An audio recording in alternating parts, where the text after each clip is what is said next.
Hello, and welcome to On Surviving. My name is Megan, and I'm a survivor. My name is Nobly, and I am a survivor. Together, we're bringing On Surviving to the world because it matters.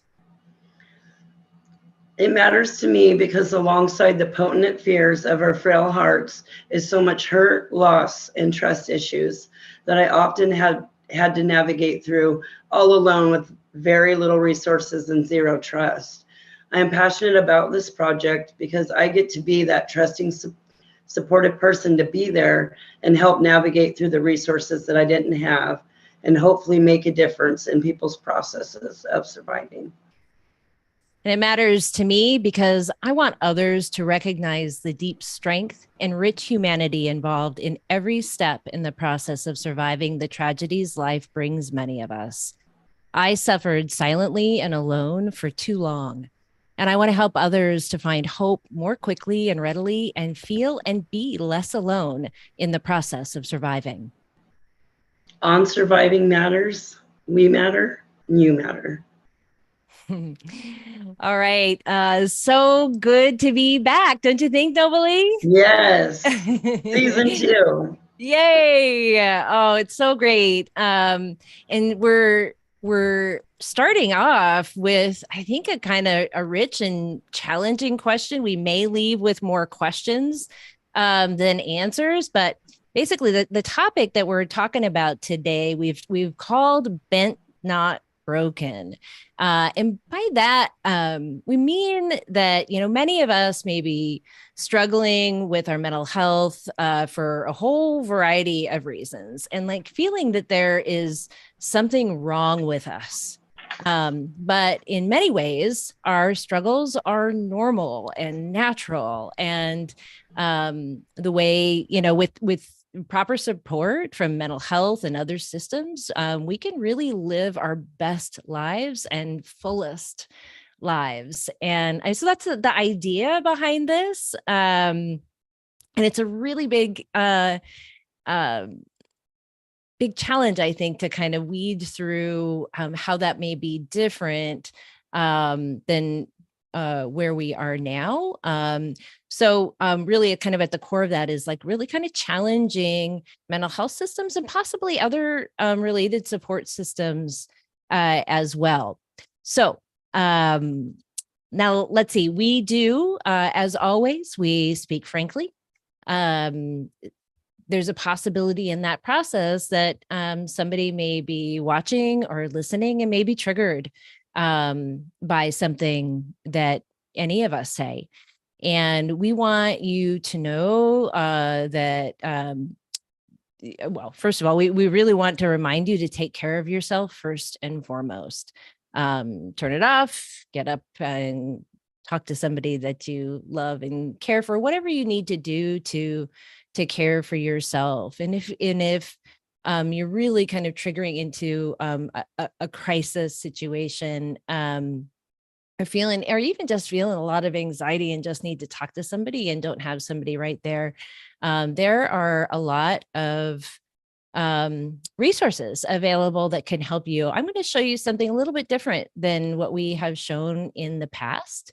There are a variety of different crisis lines, what are known as crisis lines, and some are in true crisis and suicide lifelines. And you can see 988. You can text 988. You can call 988. And that's a really great resource here in both English and Spanish. There's this crisis text line that you can use as well. A couple of others, and I think it's really important to be mindful of where you feel safest. The Trevor Project offers an LGBTQ crisis line, trans lifeline here. There's there's a phone number for Canada too, but we just have the US one listed right here, and a veterans crisis line, also another group with some, unique needs sometimes and unique understanding to have. So just know that those resources are available to you, even if you're feeling super alone right now. So you're not alone, and we encourage you to reach out for that support. So That said, take it away, Nobly. Yeah, unmute yourself. I'm so sorry. I'm super excited to invite our guest, Troy Christensen. He is the former director of the Rainbow Center and the current director of the Congregations for the Homeless. Troy, would you like to come on and tell Thank us a you, little Rotary bit? and Megan. You're so welcome. Thank you for being here. Would you like to tell us a little bit about yourself professionally and personally, and why this topic means so much to you? Sure. Most of my career has been in behavioral health. I started in community mental health, working both at Good Samaritan Mental Health Center and Greater Lakes Mental Health Care, and spent 15 years doing that work. And it is the most affordable mental health treatment that we have in this country, is in community mental health centers. And so to prepare for that work, I have graduate degrees in counseling, clinical psychology, and health administration, and I'm a licensed mental health counselor. That said, I have not been practicing directly for quite some time, even though I've been a supervisor. And part of the challenge that I found when I was working in community mental health were a lot of people with serious and persistent mental illness struggled to stay housed. And so at that point, I began developing housing that could be owned by a nonprofit so that they could give people more chances than they're likely to get out on the open market with the property management company. And that work led me to overseeing the plans and funding to end homelessness for Pierce County in the early 2000s. And then I've been pretty much an executive director since in a variety of different organizations. Awesome. Thank you so much and welcome. You know, it's interesting. I hadn't really thought about your path so much before, but it struck me as I was listening to you there that I had a kind of flip-flopped path a little bit, where working with communities to address homelessness. It was in that process that I learned, like really the high degree of trauma and mental health concerns, like, and that was really this shared common, at least generally, experience of folks that I was talking with, and then was like, I really want to spend more time thinking and talking about our mental health, and whether it's something that you're born with, or if it's something that is a response to trauma or other conditions. So anyway, cool, interesting to hear, and so welcome. Thank you. Yeah. So Nobly and I always start thinking through a topic by writing about our experiences related to that topic. And so we'd like to start off just kind of offer a little springboard in our conversation by giving just a kind of quick summary of each of the articles that we wrote. So just really briefly, I can share that my piece talked about how I struggled for much of my life, thinking that there was something wrong with me, like inherently wrong with me, or that I was just impossibly damaged. And that's what I could expect for the rest of my life. And at the same time, and that's really like kind of the messages I was getting everywhere I looked, including in counseling from my doctors, my medical doctors. But I had this nagging sense that what I was experiencing and how I was feeling and behaving was human. I mean, just really, really human.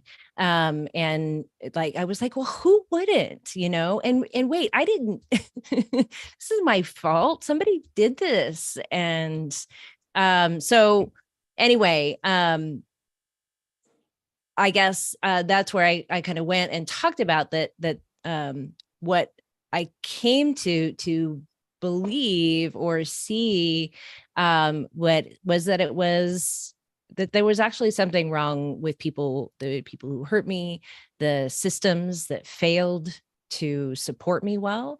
And frankly, in some cases, and society in general.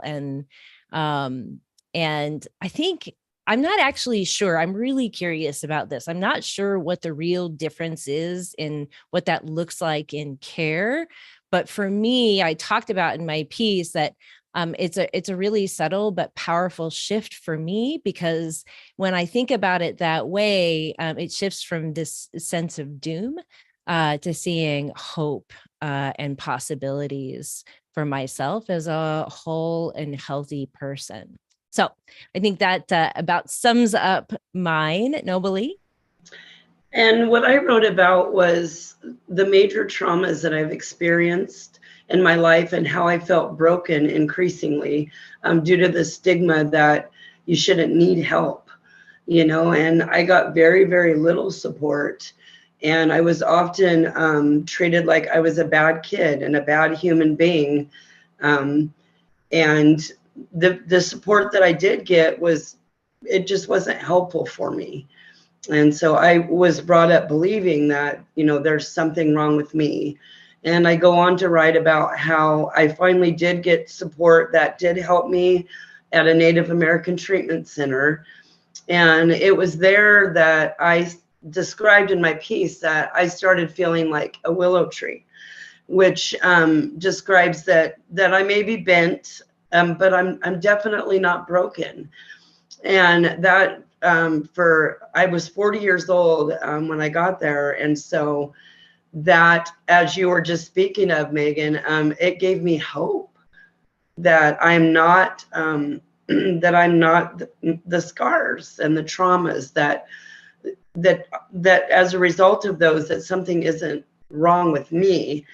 And so I had these, 40 years worth of extreme self-esteem issues that were now, believe me when I say, had lots and lots of work and continue to still work on those issues, but finally felt like that there could be a future for me. So that's a lot about what my piece was about. So. Yeah. And correct me if I'm wrong, Nobly, but isn't it, once you got some really positive, actual help, at the Native American Treatment Center. I mean, things have been, um, kind of a not exactly a straight line up, but it's you've, been healing and feeling much stronger, better, and like faster, right, than other things. Is that fair to say? That is fair to say. That's where it started. As they say, the first layer started coming off of me. And then I felt like, that I was worth something. And then as a result, I had the courage to, remain abstinent and get into a recovery home. And it just keeps going on and on and on. It's always a work. It's always work. And I keep finding more and more things come up that I continue to work on. But this is a life that sometimes when I would lay there, in despair, I would dream, about this life that I have. And by this life, I mean how I feel here. Mm. I just never thought that that's something that I was worthy of. Mm.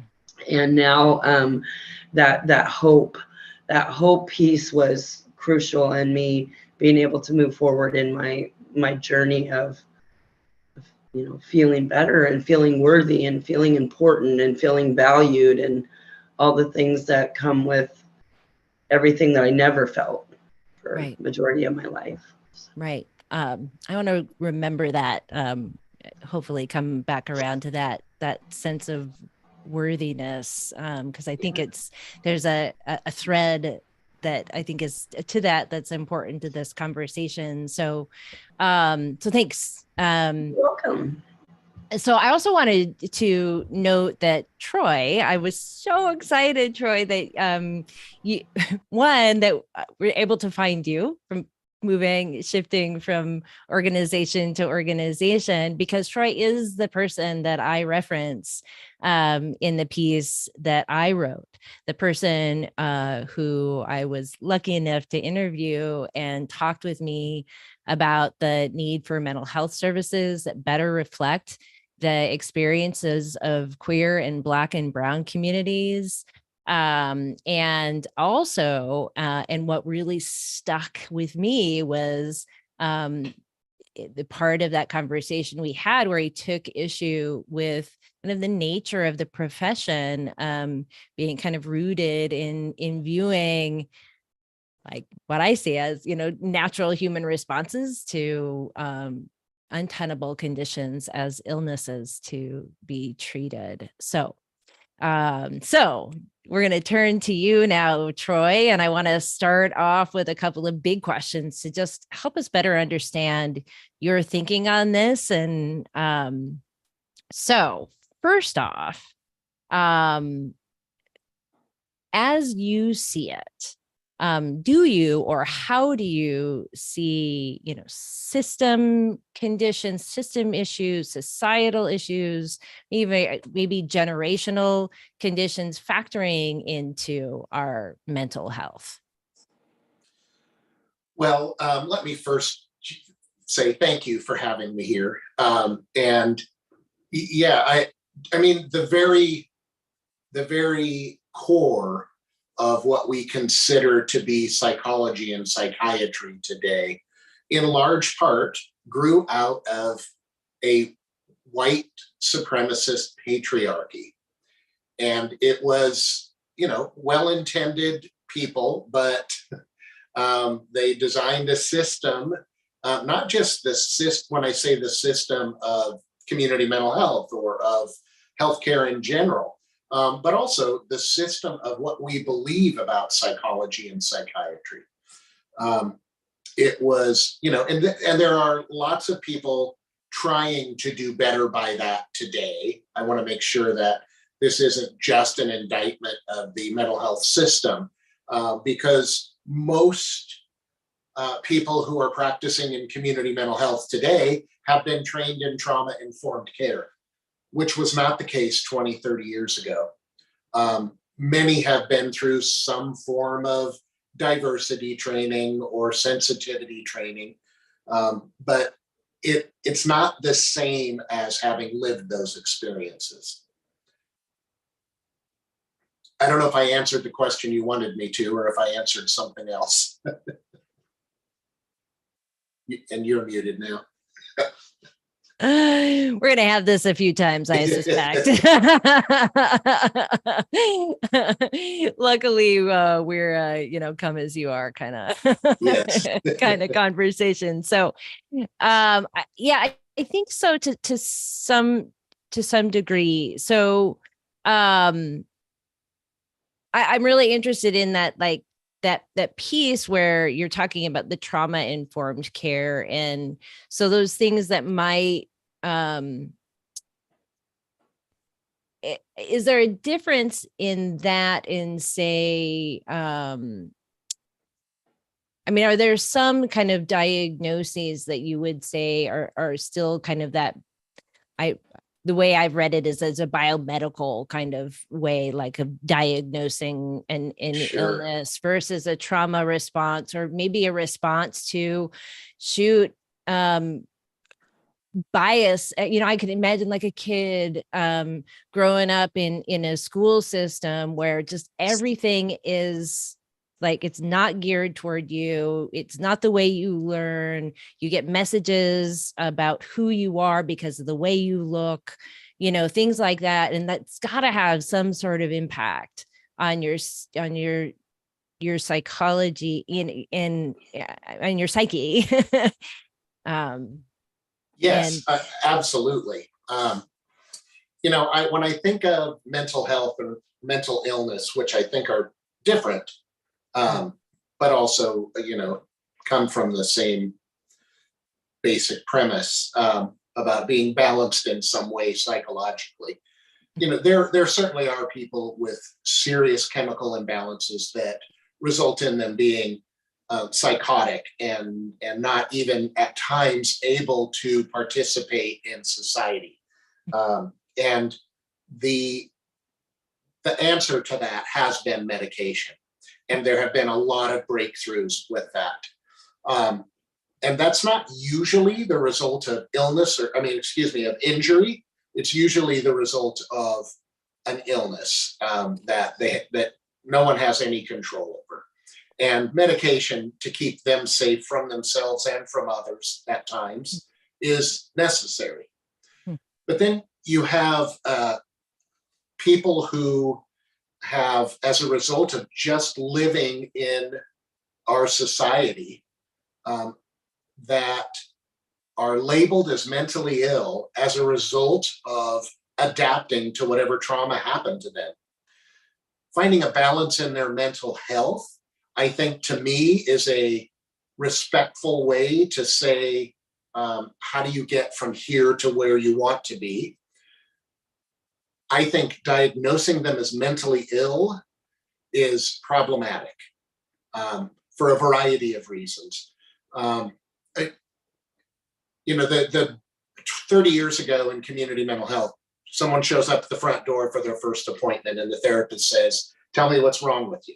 Tell me what's happening.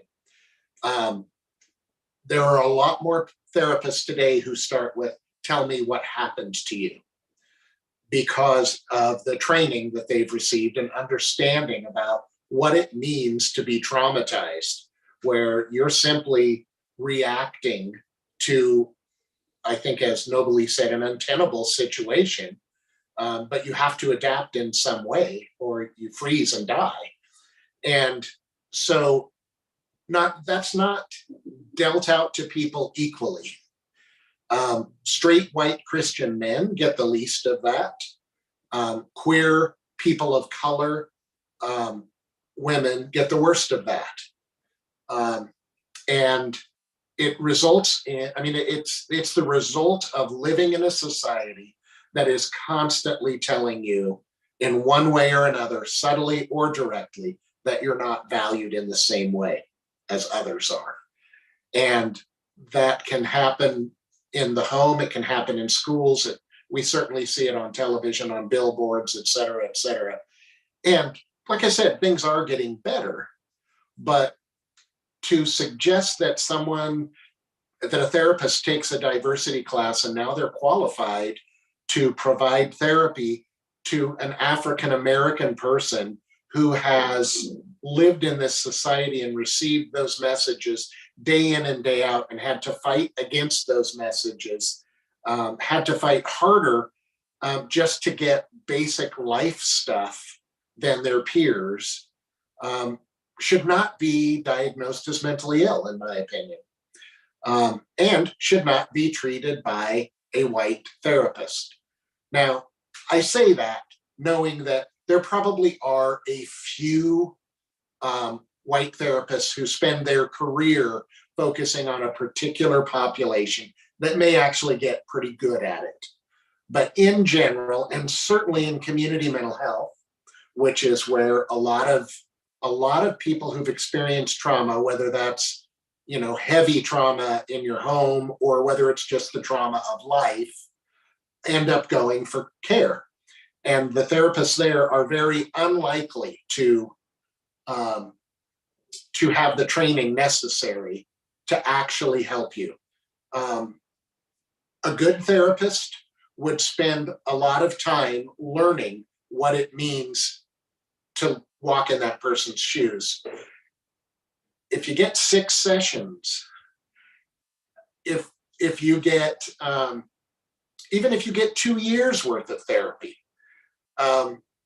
it's going to take at least half of that for someone to have an understanding of what it's like to be you. Now, I want to throw out as a caveat, yes, everyone's different. Every every person is. It doesn't even mean that a white therapist and a white client are going to be the right match. But the system is rigged against BIPOC people, people of color. It's rigged against queer people. It's rigged to some degree against women. There are certain diagnoses that are handed out almost exclusively only to women. And men with the same exact symptoms are not given that diagnosis. And so there's bias all over in the system for that. I can give you a personal example. I was fired as an executive director from an organization after they found out I was married to a man. And I wasn't fired immediately. There was a lot of bullying that took place. And eventually I, stopped working there. I went to a straight therapist that was recommended by my insurance company for 16 sessions. And I felt about the same as when I started at the end of it, because I knew I had depression and anxiety symptoms. It was hard for me to do stuff I used to do just because of thoughts that were going through my head, because of physical reactions that I would have based upon the trauma that occurred to me. And I did get referred to a primary care physician who prescribed an antidepressant, anti-anxiety medication, which helped some. But I knew that really I was not, medication wasn't the fix. I didn't have a chemical change in my body that suddenly, except as the result of behavioral stuff. It wasn't that this just snuck up on me out of the blue and suddenly I was having panic attacks. This was the result of something that was traumatic for me. I ended up then going to a queer healing coach, and I did 16 sessions there. And not only do I no longer need the medication, I feel like my life is back on track. I didn't have to spend any time explaining to her what it was like to be me, because she knew when I walked in the door. She knew at least of similar experiences of similar people that have lived in a society that says you need to be straight and Christian and you're not supposed to be gay and you're not supposed to, all of those things. And as a mental health counselor, it made me feel a little ashamed about the arrogance that I had when I was younger about providing care to anyone. And I shouldn't have. I even remember as a supervisor in a community mental health center, the state passed a policy or a law that said, if you're receiving mental health treatment in a community mental health center, and it's by a therapist who's, you're an older adult and your therapist isn't, you're a Native American and your therapist isn't, you're gay and your therapist isn't, you're trans and your therapist isn't, that they are required to get a consultation with a specialist. Almost always those consultations came back saying there appear to be no cultural issues that are getting in the way of this person's treatment. Yeah, exactly. How could that be? It can't. It can't. Okay. Culture is at the center of who we are. It's our identity. It's part of how we identify what the human experience is for us. And that culture may include a lot of things that society in general says have less value. I mean, you both know as women that you're not given the same chances in every arena as men are. There are messages that tell you you're weaker, that you have less ability to control your emotions. I mean, all these different messages that are out there everywhere. And people, there are good people trying to fix that, but it's going to take a long time for that to happen. And so I think if you are a person of color and you go to a white therapist, unless they were just highly recommended because of the work they had done with people of color, um, you could actually come out worse than you entered, because they can do harm and not be helpful. They'll make assumptions that you share life experiences that you don't. Um, this is the whole, it ties into everything from class to wealth to gender, and we all pretend like the game isn't rigged, and we just wave our hands and pretend like it's all fine, but it's not. It isn't. The game is rigged. Right. So in the traditional, in the old system, I mean, it's the current system, but in the traditional system, there's this manual that tells you, these symptoms, and that's this diagnosis and this illness, and you treat and approach treatment this way. And I hear you talking about really more contextual understanding, and that those cultural influences, and you're right, like there's all sorts of ways of looking at the culture and our life experience and how that butts up against. And I actually wanted to throw in another example from my experience, because I realized I wrote about it a little bit in my piece, but not why I was there. I said I was in, 10 minutes, I was in this therapist's office, and he had diagnosed me with a personality disorder. It was important that I note that I was actually there with my then husband in marriage counseling, because I had fallen in love with a colleague who was a woman, and I had come out, and we were trying to figure out what to do with our marriage, because there was this person who I still very much cared about, loved, even, but I was in love with this woman, and yeah. And so he's like, well, tell me a little bit about your background. I told him about being sexually abused as a child. And like, I'm in love with a woman, and I was sexually abused as a child. So you have this personality disorder. And it threw me, and talk about damage. I mean, I was thrown all night. Yeah, it was awful. For sure. That's a great example of the abuse or the harm that can be caused. Yeah, absolutely. Okay. So I want to dive in more, and I'm sure there's stuff coming up for you too, Nobly. I want to dive in more to the example you gave about the care that actually was effective. But first, we have a couple other things that we want to get to. Let's see, did I cover I think we kind of went all into like, let's kind of get an understanding of what we're talking about, these like differences in these systems. So a handoff to you again, Nobly. So given the kind of support that was given or not given to myself, I turned to self-harm at age 10. And then I turned to, I had a substance abuse disorder that lasted decades as ways to cope. And,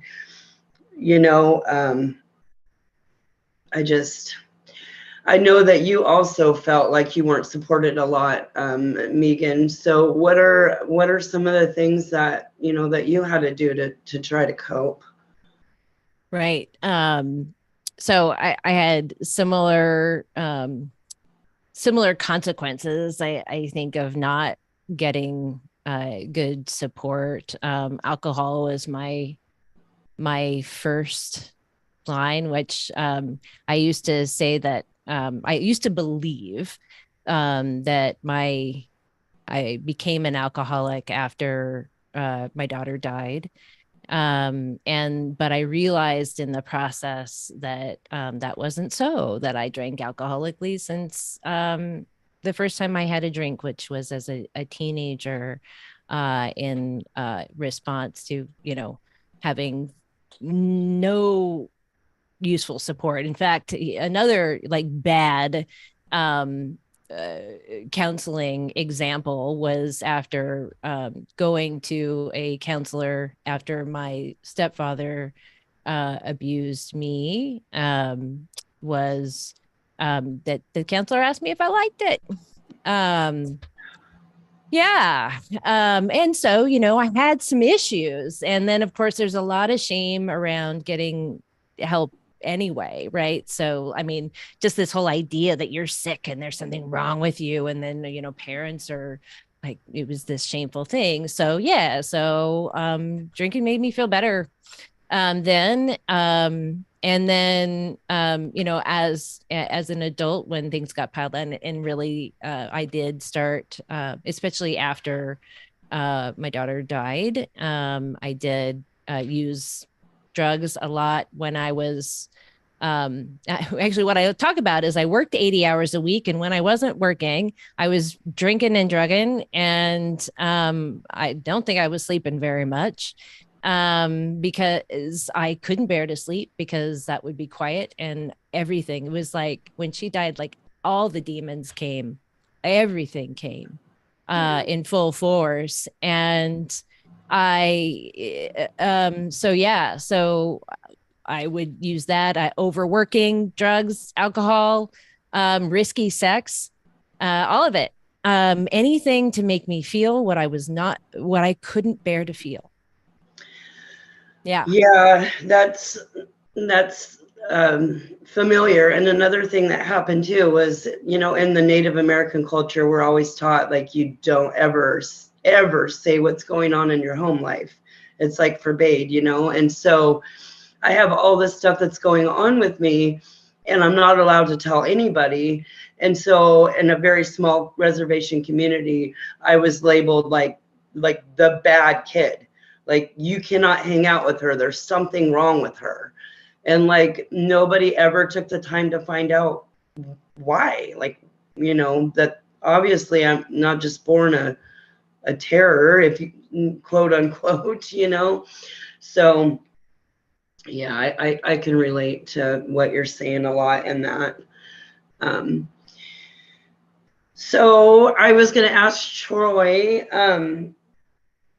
given all the people that you and your organizations have worked with over the years, does this sound pretty common to you? And if there was more of the kind of support that you're talking about in situations with people like ours? Yes, it's very common. And it's very common to say, you're the one with the problem, you're the sick one, rather than what happened to you. Let me see if I can help you sort through this and figure out what negative messages you're giving yourself probably all of the time because of something that not only you didn't cause, but someone else deliberately, maliciously caused. Right. I mean, because some of that we're dealing with the trauma in a society that's, racist and homophobic and sexist. And like you had mentioned before, the wrong therapist or, counselor, can contribute to all of that. Absolutely. And, it is, you'll hear therapists say with really great intentions, we need to make sure that we're a good match. If we're not, I can refer you to someone else. You should maybe even see 2 or 3 therapists before you decide who's a good match for you. Not with no understanding that none of the 3 therapists are qualified to help you. Yeah. Not to mention, a lot of people don't have the resources to shop. It's not like those appointments are free, So well, and the insurance companies are, you know, they're in on it too, because if you don't have one of those diagnoses that make you mentally ill, you can't get your therapy paid for, even if you have insurance. Right. Oh my gosh, I didn't even think of that dimension. Yeah, that's an important distinction. So what changes or impacts would you like to see, Troy? Well, first off, I think if this is really important to us as a community or as a society, then we need to be making sure that we have easy entry into these fields for people who can be qualified to provide treatment to those special populations. And, you know, even as I say it, special populations almost makes it sound like, you know, there's something wrong with them. They're in some minority group or, you know, and I just mean by special populations, I mean the people who the world is against all the time anyway. That's what I mean by that. And so I think if we made it easier for people of color to become counselors or queer people to become counselors, and then we had more therapists for people to choose from, I think would make a big difference. Of course, it's so much easier for a white person, especially a middle class, straight white Christian person, to get the education that's required. Now, I can tell you, as someone with a bachelor's degree and 3 graduate degrees, I didn't need most of that to be a good therapist. What I actually used in therapy probably came down to 4 or 5 total classes out of all of that. Now, that said, there's also part of a formal education that results in people becoming more critical thinkers. And, you know, I don't mean to suggest that education in and of itself is not valuable, because I absolutely believe it is. And I remember in my education journey, when I finally reached a point where I felt like I'm good enough. I have, you know, I have, and it's interesting because I thought it would be getting the degree that would make me feel good enough, but it wasn't. It was just continuing on the path and eventually feeling good enough. And I didn't even need to get the degree in the end if I didn't want to. But there was something about the process of education that sort of lifted me up and helped me feel more powerful and more able to make a difference in the world. And so I say all of that because, and I should say, then there's 2 years after you graduate before you can become licensed to treat someone. And in those 2 years, you're being treated by people in the same system that is messing everyone up. Right. So, and I should say that those 4 or 5 classes that prepared me to provide treatment to someone who had very similar life experiences, similar demographics to me, not to be able to provide that to anyone else. Right. So what I wish is, like you had mentioned, the best person to help out a transgender person is a transgender person with similar, life experiences, right?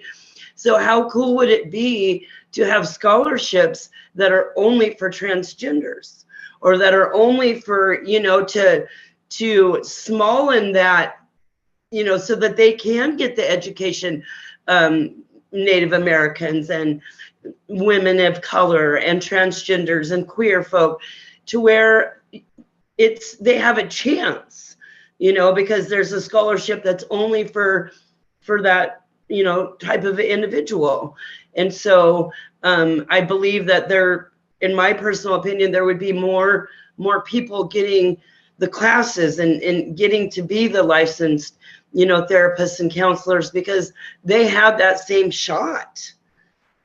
I really would hope for that, because I had similar situation where I had been traumatized by a Native American counselor as a child, because they completely told everything. They broke all confidentiality laws. And so as an adult, I went and I saw a white therapist who was a male. And he, was like, well, tell me a little bit about yourself. And, I'm proud of my culture and proud of who I am. So I said, well, I'm Native American and I grew up on a reservation. And the first thing he says to me is, whoa, you're an Indian? I went to a powwow once. And I'm like, so anyway, needless to say, it was not a mix. And then I got the whole thing. Well, you can see as many as you want, but can I? Because I'm on a state insurance that allows, 6 sessions.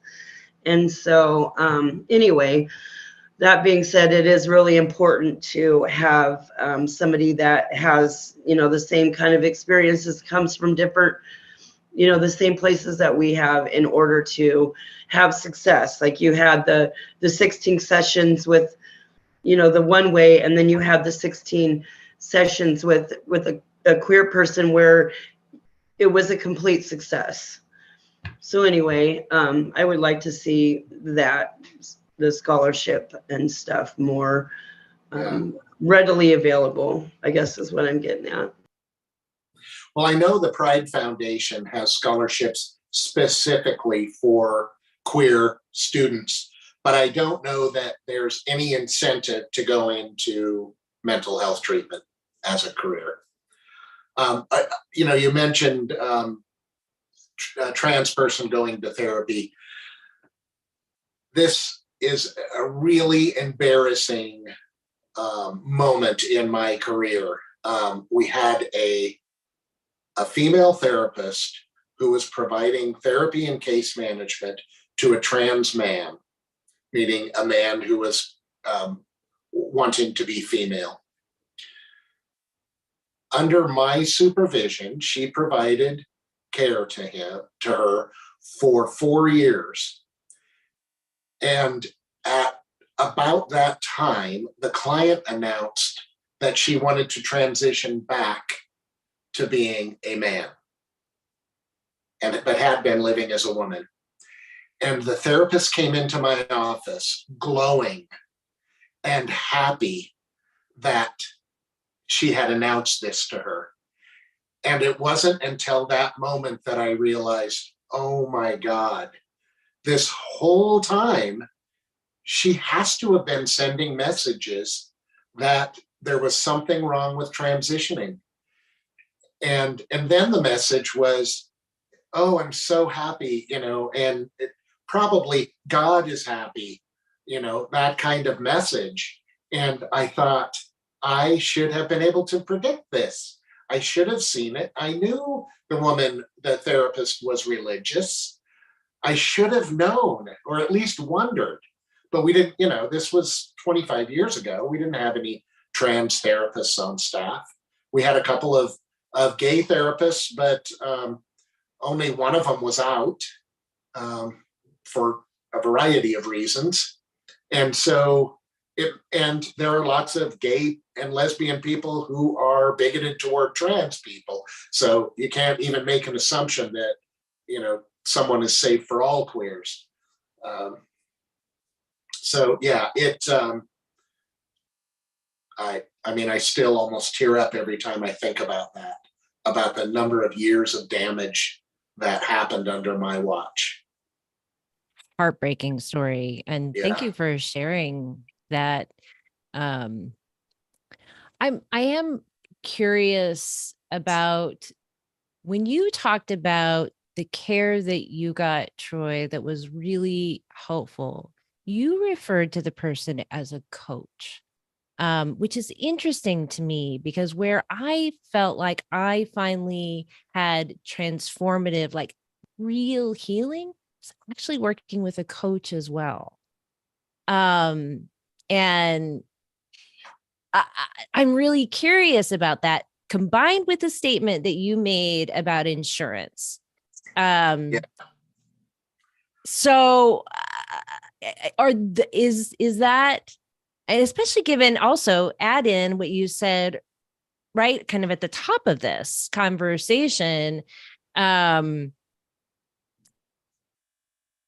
shoot, I just completely blanked on what I was going to say. What was it on the top? So shifting the coaching, um I don't know. I'm sorry. Well, I let lost. me Go take ahead. that part. I'll take that Yeah. part of the question. And if you think of the other, Good. you can, yeah. Good. Good. Good. So yes, this was someone, I don't even know what her education was. She was clear that she's not a therapist. And the things that she had me do are not things I would imagine a therapist would. Um, Although they could. I mean, it did include some things like journaling and morning routines and stuff like that, but there was no, dig into my past and any of that. It was, we did a lot of visioning and a lot of rituals. And it felt magical, honestly, to me. And I decided not to dissect it because it was working and I wanted it to. And so, I don't know.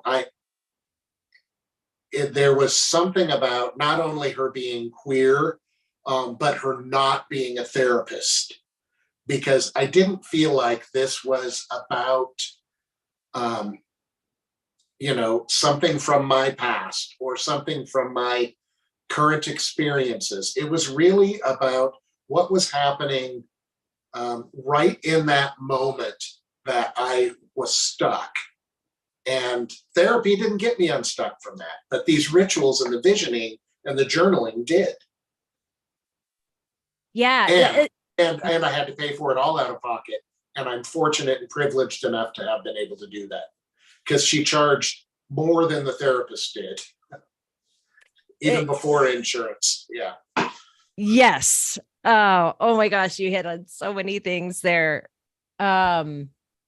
So I find this really interesting too, because I had a very similar experience. The word magical that you used was, I felt that way too. And we also didn't dig into the past. Now, I had done a lot of digging into my past, and I think that was important for me to understand. But I had been to so many therapists, I'm like, I get it. Like, I understand that these are what are triggering these kinds of feelings, but I can't seem to make the shift in my body and my, I keep running up against, and like, yeah, I can go on forever in these, in counseling, if I'm able to pay for it, and it's just not working. And then ended up doing pretty well. My consulting work was going well, and was able to pay for this very, very expensive coach. And then various other tools. I remember walking one time and doing a meditation that he was having me do it. I was thinking, man, healing is privileged. It feels so privileged. Yeah, that kills me. So let's use that as a jumping off point to something where it feels like there's some things that we should all just be able to do. Those of us who are really struggling with our lives and how we feel in our lives, and managing whatever because of trauma, because of the biases and horrible messages we're getting all the time in society. Are there useful ways for us to think differently about these things, about our experiences, about our responses to those experiences, and kind of things that activities we can do? I'm not, obviously everybody's different, yes, and I'm just like, can we like shake this up a little bit and think about what we can what power and agency we can take for ourselves? Yes. And that's the reason I really liked the coach over the therapist, because there were things that I would say and she would say, I totally get that. And here's how a lot of people reconcile that with living in this world today and reconcile who they are and what they do, and that they don't turn and run from our culture, right? Because that's what I'm sure most of us who fit in some category, where we're discriminated against in some way, feel like this is not the place I want to be, but it's the only place there is, right? And so I think that's how people end up being suicidal without, having a depressive chemical imbalance. It's just, you've heard the death of 1,000 paper cuts, with microaggressions. So it's like that, and I don't know if all the viewers will know that. So I'll just say it. It's like you get a paper cut on your arm, and it hurts. It's really kind of annoying, but it's not like you can get through the day with it. But and that paper cut is akin to referring, just a very slight thing, like referring to black magic as bad magic, referring to the black sheep of the family. There are being blacklisted. There are so many terms in our society that we don't think about if we're white. And if you're black, you hear that stuff all the time. The real estate industry just in the last year stopped using master bedroom and master bathroom. And that's because those are microaggressions. And one is an annoyance, but if you get thousands of them, it's hard to go on. If they're everywhere all the time. And you can't expect, well, we do. We can expect society to change. It just doesn't change fast enough. What we can expect is that we're going to keep seeing it in our lifetime, and we have to figure out how we can be hurt less by that. And you can do some of that by who you surround yourself with. I when I came out at 50 years old, telling people I was dating a man, I realized I was surrounded by people who shared my values, and no one had a negative reaction. Oddly, not even my family. My 70-year-old parents didn't have a negative reaction. They were both great, but everywhere outside my circle, I still felt it. And if you're a kid, you're 15, 16 years old, and you tell someone, and you're in a highly religious family, and your family says, no, you can't be. And your church says, if you are, you'll go, you can't continue to come here. You can lose your entire culture, your entire community. And we see that happen to kids. 40% of unaccompanied youth experiencing homelessness are LGBTQ for that reason. And so that's why we have your given family and your found family, as we say in the LGBTQ culture. Because I have these are the people I chose. These are the people I want to surround myself with that don't make me feel like I'm less than everyone else. And when you're 14, 15 years old, you don't know how to do that. That's a lot harder than if you're middle aged. I'm not sure how I started and where I ended up, but I just sort of my conversation there. I just kept talking till I was on another subject, I think. So. Oh my gosh. Right. But good subjects. I mean, I think you were leaning into the, a really good tip about things that we can do, which is surrounding ourselves. Yes. With people who support us, who understand us, who get us, and not, yeah, in that found family or chosen family is a great example of that. I can't remember. I live in Texas now, and I have been doing letters to trans youth. Oh, nice. Because, you know, I mean, Because I it's Texas. feel like just terror in my heart for Yeah.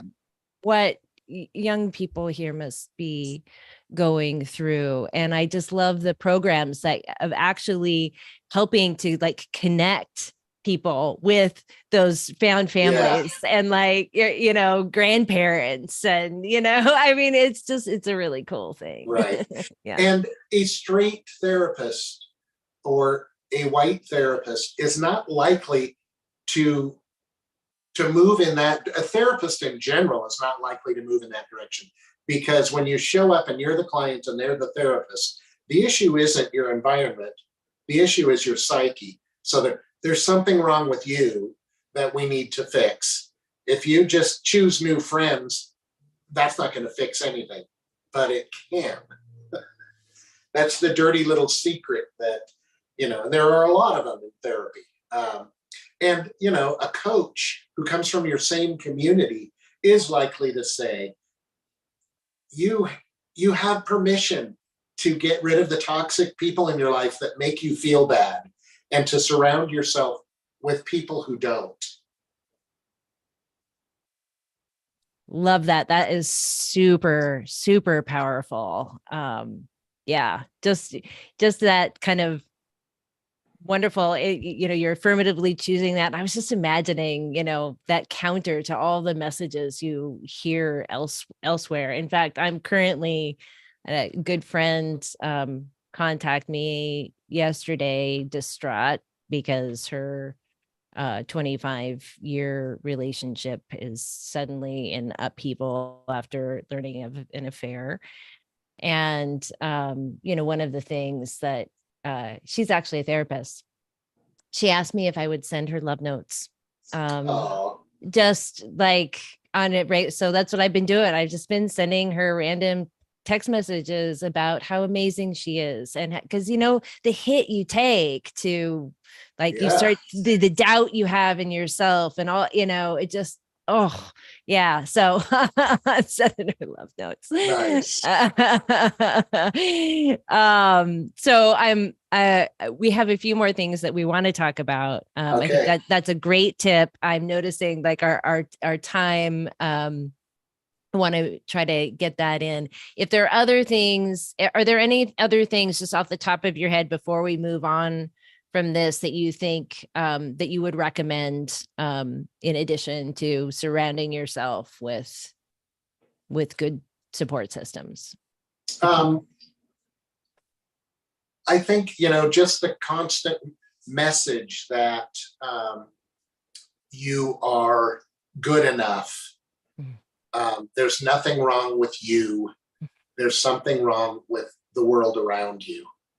And it's resulted in this, whether it was because of a single person who destroyed, your innocence as a kid, or whether it's constant messages. There's still, the message still needs to be there that this is not you. Beautiful. That's great. Thank you. Thank you for that. That's good stuff. And So, the other and thing, I oh, will go. tell you, the healing coach I used, her alter ego is, she's a sister of perpetual indulgence. I don't know if you've heard of them, but and her name is Sister Glow Your Own Way. And her mission is to tell people they are loved. That's her sister mission. And so every single day on social media, she posts something about something affirming and then ends it with "You are loved." And it's just beautiful. And she has impacted so many people just from that message alone. Awesome. If it's okay, I'd love to just link to her page Absolutely. and Yeah. share that. And that brings up, I think, a really important point is like there might be people listening going, well, there aren't people around me. Like in Texas, I mean, they may well be very hard to find. I happen to have pride flags in my window to make sure that, you know, at least there's a known safe place in this area. But the if you don't know, if you don't see that, you're not sure if they're, you know, how to reach out to those kinds of positive supports out there. Like I mentioned, there's an organization in that one example that, you know, helps you find some chosen supportive family. And I think, you know, those kinds of things exist in a bunch of different contexts, and just reaching out to, you know, doing some research, finding an organization that feels like they probably get you, that, you know, that they might be able to help with getting connected. And, you know, they may have programs, activities, things that you can get involved in that can help kind of create those circles for you.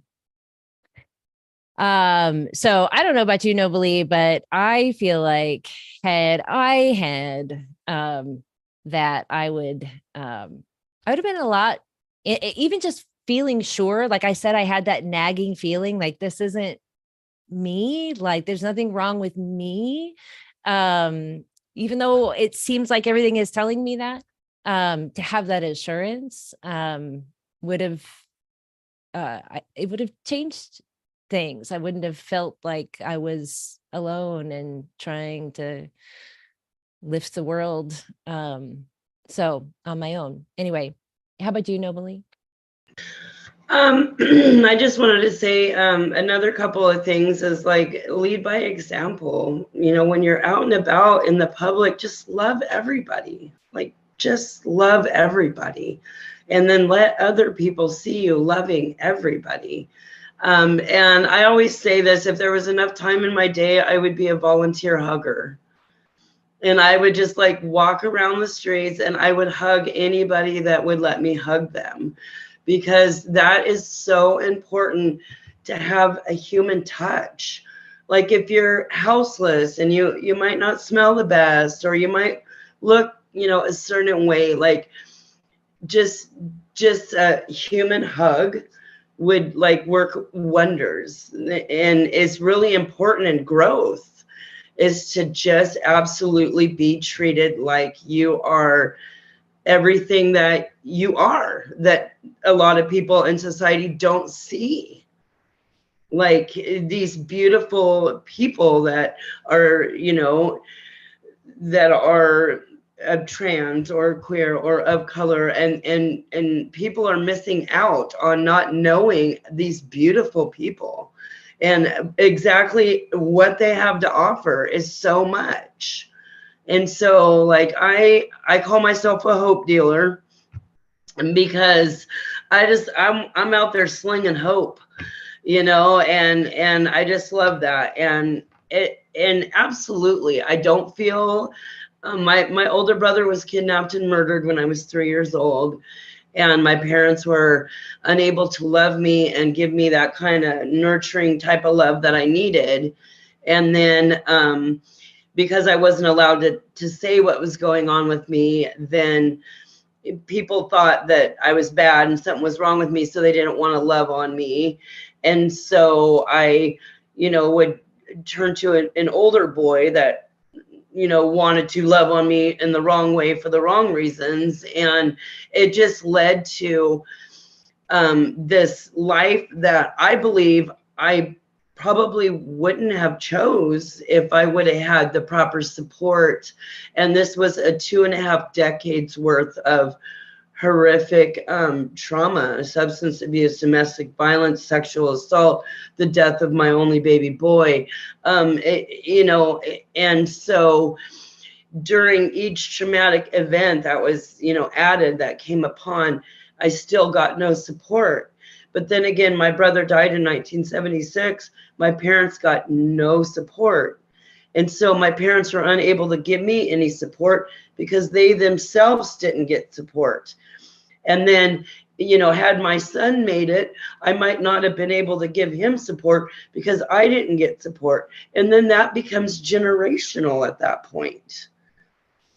So it's key for us to break the cycle, and to get the support, the proper support, the coach, instead of the therapy, that the therapist that doesn't get you, that you have to spend half of your sessions trying to explain yourself, and what that's not helpful. And I just so want to comment on the intergenerational trauma, because a lot of people struggle to understand what that is and why it's a thing. Intergenerational trauma is real. You don't have to have your child could have led a life where they were impacted by the death of your brother, who they never knew and who died decades before they were born. And that is intergenerational trauma. yeah, for instance, my grandmother was a victim of the boarding schools. Native American. She was forced to cut her hair. She was beaten for speaking her native language. I felt that. Yep. 3 generations down. Yeah. So I get it. Yep. Same with Black people and slavery. There are so many people who want to say, why are people upset about it today? It's over. That was a long time ago. No, that trauma lives on, and the disparities live on, and the attitudes toward populations live on, and it is real. Sorry, I didn't mean to take us a place too dark there. No, that was so good and informative, Troy. And I think that people are not fully aware of that and what that means and what that looks like. Mm-hmm. We might actually want to, spend a whole conversation talking about that at some point in time, to because it is something I think that is very much not widely or well understood. And I think that there's also a lot of big system issues. So I don't think we're going to be able to dig in too deep today. But there's a bunch of stuff standing in the way of making the changes that you're talking about, Troy. So when we're and of course you did say, we're not saying, don't go to counseling. I mean, counseling is still can be very, very helpful, very beneficial. There's plenty. I've complained about some stuff that I've been through, but I've also had some real help. But there are some real changes that if they could be made, they could make a real difference.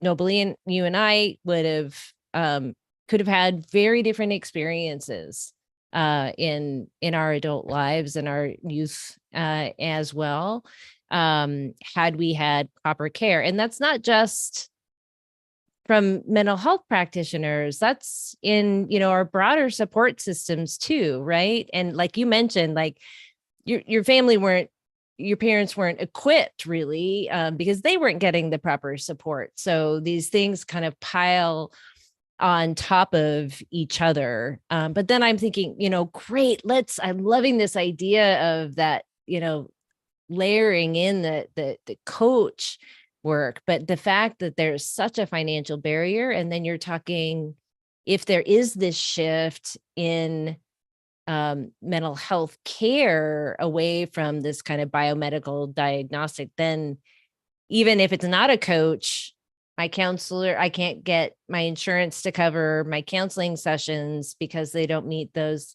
criteria. So it seems like there's some like really big system issues that have to change, in addition to getting enough people in to actually provide that kind of support. And I'll just say just a couple more words about insurance and diagnosis. The catch-all category that therapists use when there isn't a clear mental illness is they diagnose people with adjustment disorders. but that still suggests that the client is disordered. And an adjustment could be an adaptable, reasonable adjustment given the horrific circumstances. And so it's not an adjustment disorder. It might be, an adjusted mindset. It might be, there might be things that can be adjusted, but it's not, the person should not be seen as disordered. And even as I say all that, I want to also say that even if you do have a major mental illness, the way that people are seen in this country who are diagnosed with a mental illness has huge stigma associated with it. And so it may sound like I'm trying to distance people who are dealing with cultural and familial trauma as separate from people with a serious and persistent mental illness. I don't mean to suggest that means people with serious mental illness are bad or worse or any of those things. So, and I'm just aware that as I was speaking about it, it may come across that way. And so the diagnoses are helpful when it's, a psychotic disorder and you believe that the world is coming to an end and Jesus Christ has told you the only way to save the earth is to kill your child. Right. Obviously we don't want that to happen. Right. And so, we do, having the right diagnosis to get the right medication to help that person recover their hopes and dreams is great. And I don't in any way mean to suggest that they're the real ill ones or anything like that. I really appreciate that distinction, Troy, especially because I know a good friend of mine who we've had on as a guest has bipolar 1 disorder, was so glad when they finally had medication that would actually work and help her to live full life. I mean, she's been my friend since we were teenagers. And so I watched and was there for the first manic episode when she was about 30. And, this whole transformation, and watch systems completely fail her. The medication nightmare before it actually got better. None of that is her fault. None of that makes her bad. She's amazing. And thank goodness she's finally gotten good care so that she can also live that full life. Yeah. Okay. So I know that you had one other question for Troy, but I'm wondering if we can, maybe we can kind of touch on that quickly, Nobly. Yeah, the question we kind of did touch on it already, but what kind of changes, can we do as a society in the mental health systems to where, drugs aren't getting pushed on, or you're only being allowed 6 sessions, or insurance isn't covering, the counseling, or that it takes like 3 sessions to bond with somebody and then you only have 3 left, or if you don't bond with somebody, then you have to tell your story all over again. What can we do to get more counseling added, sessions added, or to help these issues, right, as a whole? Yeah, right. So like those big things, like, I mean, do we need changes in the law? Do we need what what is it that gets us from where we are now to this, in a dream world, maybe? Yeah, that is a tough one. There are, and have been for decades, at least back to the late 80s, groups working on what's called mental health parity, which means that mental health care is covered at the same level as physical health care. And it's closer than it used to be, but it's still, when they say you have a certain number of sessions and that's it, it just doesn't make any sense to me. Because how is every disorder, if it is disorders, and for lack of a better word, how are they all treatable in the same number of a small handful of sessions, right? And people are still trained. I mean, they still learn Freud and Jung and Skinner and, you know, all of those old therapists, Carl Rogers and Maslow. And so they still get the same education with the same old history. None of those therapists or psychologists limited themselves to 6 sessions.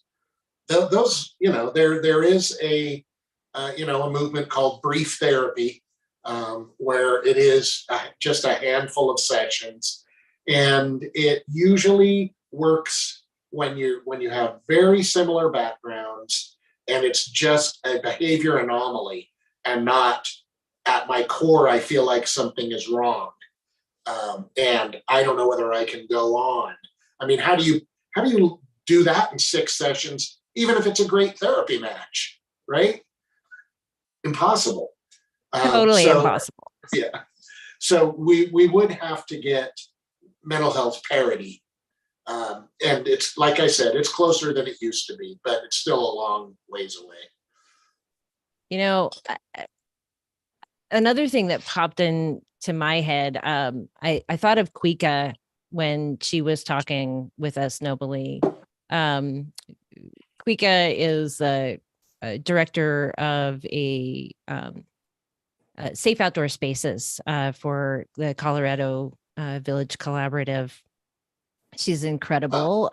And she she came and shared her story with us, and what stuck out to me was she was talking about like learning about what was going on with her in really healing, and that she had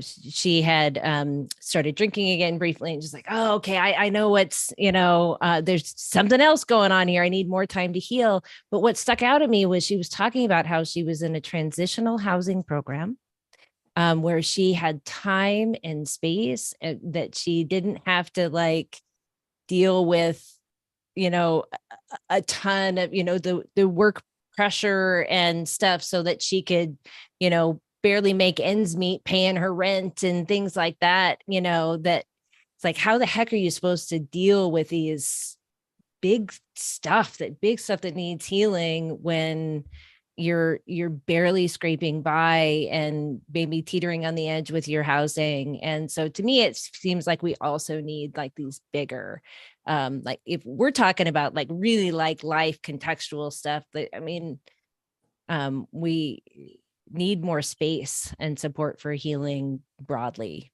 as well. Agreed. Yeah. Well, awesome. Any final comments you want before we wrap up?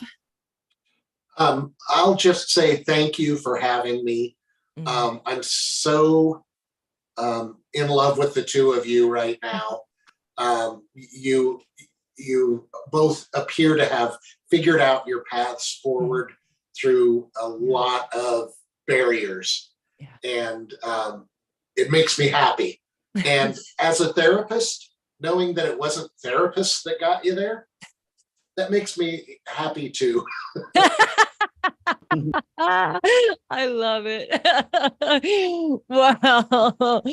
Oh, thank you for that. And I will never get another job in community mental health if this video is out there for people to see. fair enough. Unless they really want to make change and they're committed to it. See, they should want to bring you and many people like you on board to really help people like Nobly and me get to the places that we are. I am feeling pretty good. I Me did want to too. show everyone my cat. Ooh, I love it. I Part of my love Palm it. Springs collection. Ooh, I love it. That's a sweet collection. So, okay, well then let's go ahead and wrap up with the I have a couple of announcements I'll share. And then of course we'd love to join us in our two medicines at the end. So we have folks made some changes to this second half of our 2023 blog and conversation series, because we really realize that OnSurviving is really a growing body of learning from each other's stories, from professionals like Troy, who also bring their stories. And we want to be able to have this kind of building collection that people can access anytime, whether they want to dive into the full long conversation like this, or smaller highlights from the conversation, or even into the reading. So we offer these different ways of tapping in to the learning. So, and that will include now our paired articles once a month. We're going to take a topic a month. It will include the paired articles, a conversation like this. And then in the same month, clips from that conversation, where we're grabbing some like key messages, key highlights from that. And then I also added something new that we were always intending to do, but finally got around to doing it, is actually taking the themes and kind of key learning about what we can do for ourselves, those of us struggling with surviving. So things that we can do for ourselves that can be more helpful for ourselves, things that our personal support systems can do to support us better, as well as what public systems and public or other, professional systems can do. So that has started a little bit, and we'll keep adding to that from each conversation going forward now. So then, somewhere down the line, somebody wants to dip back into this, they can do that. So so y'all know that that's where we're headed, and really just trying to make this a resource that's all about what works for folks going through it, and what doesn't work, and let's not do those things anymore. So we as we asked for at the end of our last set of conversations, we do invite you to make any requests for topics for us to write about, as well as any suggestions for guests to bring on to share their stories, or to talk about from some sort of professional aspect. Please do contact us through Facebook or through the Community Wisdom website if you have some interest or a suggestion for us. So that said, our next articles for our August conversation are already drafted, and they are focused on how we can care for our self-esteem when living with significant mental health challenges. So very excited to be joined in that conversation by Nakia Winfield, who is an anti-racism educator, facilitator, and leadership coach. So there we have a coach on with us, and oh my gosh, you are going to love her. All around incredible human being. We'll get a date out for when that conversation will be. That is not set in stone yet. So stay tuned for that. So that is all the announcements that I have. Anything else, Nobly? Did I miss anything? No, that sounds really good for the announcements. I just want to say, Troy, you're just an amazing, amazing human being. And I just thank you for being on here, and I thank you for all the information and all the things that you are doing. It's been an honor and a pleasure to meet you and have you on here. So thank you for that. You're very kind, and it's my pleasure. Awesome. Awesome. Well, then let's go ahead and close nobly. So the two best medicines are laughter and water. So we like to close with a joke. So the joke for this episode is, when does a regular joke become a dad joke? I don't know. When it's apparent. On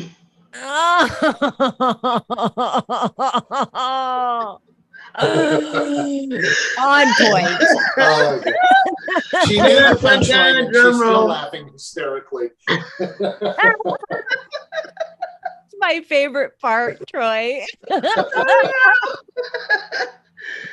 And water. Stay hydrated. Water is life. It is. Cheers. Cheers to you both and everybody out there. Thanks for being with us. Yes. Thank you.